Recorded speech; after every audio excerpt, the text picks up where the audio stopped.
ನಮಸ್ಕಾರ ಸರ್. ನಮಸ್ತೆ ಸರ್.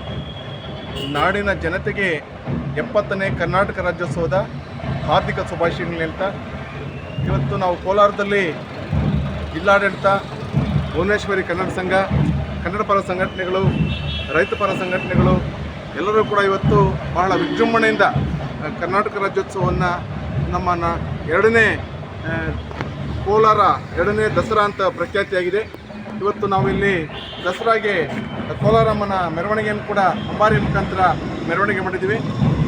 ನಾವು ವಕೀಲರ ಸಂಘ ಮತ್ತು ಕಾನೂನು ಸೇವೆಗಳ ಪ್ರಾಧಿಕಾರದಿಂದ ಕೂಡ ಈ ಒಂದು ರಾಜ್ಯೋತ್ಸವದಲ್ಲಿ ಪಾಲ್ಗೊಂಡಿದ್ವಿ. ನಾವು ನಮ್ಮ ಕಾನೂನು ಸೇವಾ ಪ್ರಾಧಿಕಾರದ ಉದ್ದೇಶಗಳು ಮತ್ತು ಅದರಲ್ಲಿರ್ತಕ್ಕಂಥ ಏನೇನು ಪ್ರಯೋಜನಗಳಿದೆ ಅವೆಲ್ಲವನ್ನು ಕೂಡ ಸುಮಾರು 2000 ಕರಪತ್ರಗಳನ್ನು ಹಂಚೋದ್ರ ಮುಖಾಂತರ ಕಾನೂನು ಅರಿವನ್ನು ಕೂಡ ಮೂಡಿಸಿದ್ದೀವಿ. ಆ ನಿಟ್ಟಿನಲ್ಲಿ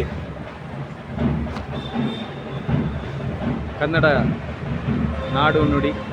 ನಾಡು ನುಡಿಗಾಗಿ ವಕೀಲರು ಕೂಡ ಮತ್ತು ನಮ್ಮ ನ್ಯಾಯಾಧೀಶರು ಕೂಡ ನ್ಯಾಯಾಲಯಗಳಲ್ಲಿ ಕನ್ನಡವನ್ನು ಭಾಷೆಯಾಗಿ ಬಳಸಬೇಕು.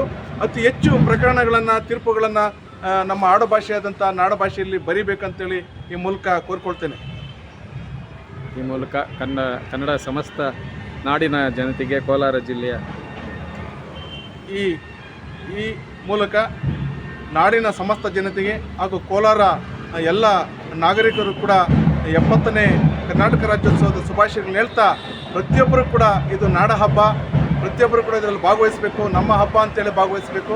ಆ ನಿಟ್ಟಿನಲ್ಲಿ ಇನ್ನೂ ಕೂಡ ನಮಗೆ ಸ್ತಬ್ಧ ಚಿತ್ರಗಳು ಬರಬೇಕಾಗಿತ್ತು ಗ್ರಾಮೀಣ ಪ್ರದೇಶದಿಂದ. ಏಕೆಂದರೆ ಯುವಕರಿಗೆ ಇತ್ತೀಚೆಗೆ ಇಂಗ್ಲೀಷ್ ವ್ಯಾಮೋಹ ಜಾಸ್ತಿಯಾಗಿ ಕನ್ನಡದ ಅದರ ಬಗ್ಗೆ ಬದ್ಧತೆಯೇ ಕಡಿಮೆ ಆಗ್ತದೆ. ಆ ನಿಟ್ಟಿನಲ್ಲಿ ಇಲಾಖೆಯವರು ಕೂಡ ಕನ್ನಡ ಮತ್ತು ಸಂಸ್ಕೃತಿ ಇಲಾಖೆ ಇರ್ಬೋದು, ಜಿಲ್ಲಾಡಳಿತ ಇರ್ಬೋದು, ಇವತ್ತು ರಾಜ್ಯೋತ್ಸವನ ಮುಂದಿನ ದಿನಗಳಲ್ಲಿ ಇನ್ನೂ ವಿಜೃಂಭಣೆಯಿಂದ ಮಾಡಬೇಕಂತ ನಾನು ಮನವಿ ಮಾಡ್ತೇನೆ. ನಾವು ಕೂಡ ಮುಂದಿನ ದಿನಗಳಲ್ಲಿ ವಕೀಲರ ಸಂಘ ಮತ್ತು ಕಾನೂನು ಸೇವಾ ಪ್ರಾಧಿಕಾರದಿಂದ ಎಲ್ಲ ವಕೀಲರು ಕೂಡ ಭಾಗವಹಿಸಬೇಕಂತೇಳಿ ನಾನು ಮನವಿ ಮಾಡ್ತೇನೆ. ತಮ್ಮ ಹೆಸರು? ನನ್ನ ಹೆಸರು ಎಸ್ ಸತೀಶ್ ಅಂತೇಳಿ. ಕಾನೂನು ಸೇವಾ ಪ್ರಾಧಿಕಾರದಲ್ಲಿ ನಾನೀಗ ಉಪಪ್ರಧಾನ ಕಾನೂನು ಅರಿವು ನೆರವು ಅಭಿರಕ್ಷಕರಾಗಿ ಕೆಲಸ ಮಾಡ್ತೇನೆ. Thank you sir.